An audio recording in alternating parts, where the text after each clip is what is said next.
नाशिककडून पोलिसांनी अवैध दारू विक्री विरुद्ध मोठे यश मिळवत एका आरोपीला गजाआड केले। पोलीस आयुक्त संदीप कर्णिक यांच्या नेतृत्वाखाली राबवण्यात आलेल्या या धडाकेबाज कारवाईमध्ये 63,360 रुपये किमतीचा अवैध विदेशी दारूचा मुद्देमाल जप्त करण्यात आला।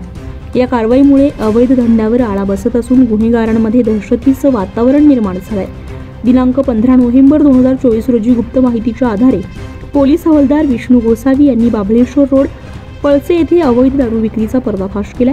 वरिष्ठ पोलीस निरीक्षक अशोक गिरी यांच्या मार्गदर्शनाखाली सहाय्यक पोलीस निरीक्षक प्रवीण सूर्यवंशी, पोलीस हवालदार विजय टेमगर आणि पथकानं सापळा रचला। या कारवाईमध्ये तुषार राधाकिसन शिंदे वय वर्ष 28 राहणार बंगाली बाबा पळसे याला ताब्यात घेण्यात आले। त्याच्याकडून DSP ब्लॅक व्हिस्की अशा 288 बॉटल आणि OC ब्ल्यू व्हिस्कीच्या 144 बॉटल असा एकूण 63,360 रुपये किमतीचा मुद्देमाल जप्त करण्यात आलाय। शिंदे यांच्या विरुद्ध महाराष्ट्र दारूबंदी अधिनियम कलम 65 अन्वये गुन्हा दाखल करण्यात आला असून पुढील तपास सुरू आहे। नाशिककडून पोलिसांच्या या धडाकेबाज कारवाईचे सर्वत्र कौतुक होते।